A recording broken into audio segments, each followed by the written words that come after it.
I'm so happy, So very happy whenever I'm together with my pet. I'm so happy, so very happy whenever I'm together with my pet.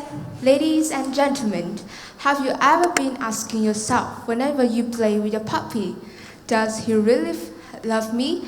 Does he really feel the same way as I do? Well, I think that some of you here may have had your own answer.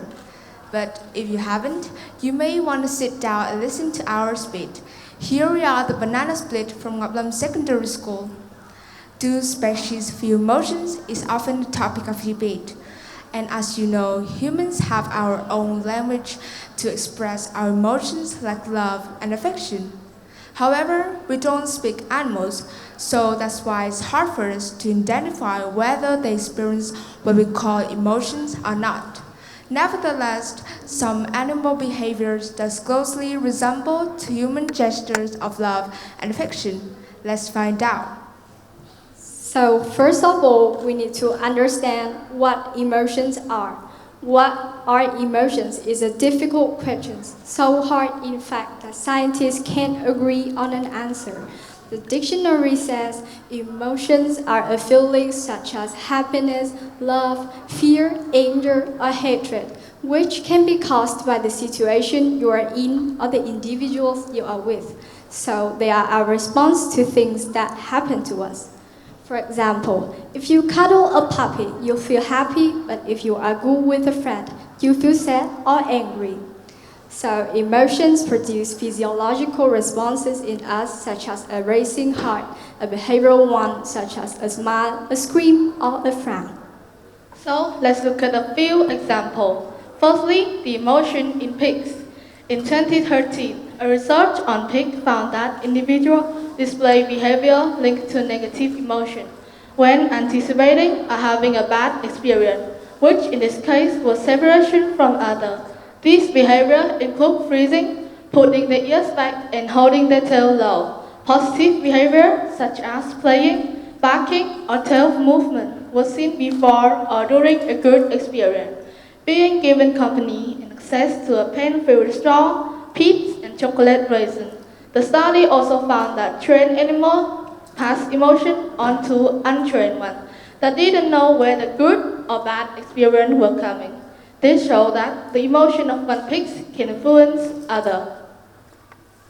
Another example, emotions in bees. Bees may feel happy when they are given a treat. In 2016, scientists tested how bees react after being given a sugary treat. They first trained bees to associate particular areas and color with some sugar water or plain water. Then they gave some bees sugar water, some plain water, and opened up a new space with a different color. And as the result, bees given the sugar visited the new area quicker than those who were only given the normal water, suggesting they were more optimistic about the possibility of getting sugary treats. They recovered more swiftly and started eating food sooner after a simulated predator attack. And our last case, look at fish. Do you think that being separated from the person that we love is really suck? Well, and have you ever thought what would happen if it happened to fish? To prove that sea bream do react physiologically and behaviorally to positive and negative situation, a group of people make a small experiment on fish.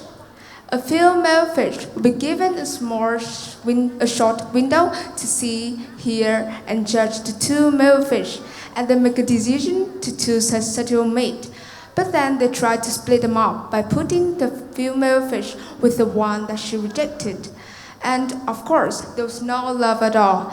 That's why the paired fish couple was slower to spawn than others. And to conclude, animals may not look like you, like me, or like us. They may not smile or cry the way that we do. But indeed, we don't even smile or cry the way that our friends do. But when it comes down to it, no matter what language we use, we all feel. We may never know how similar animals are to us emotionally, but little by little, we might find that we have a lot of more in common with animal, then we stop. And the last word, I just want to say that please stop abusing animals. Thank you for listening.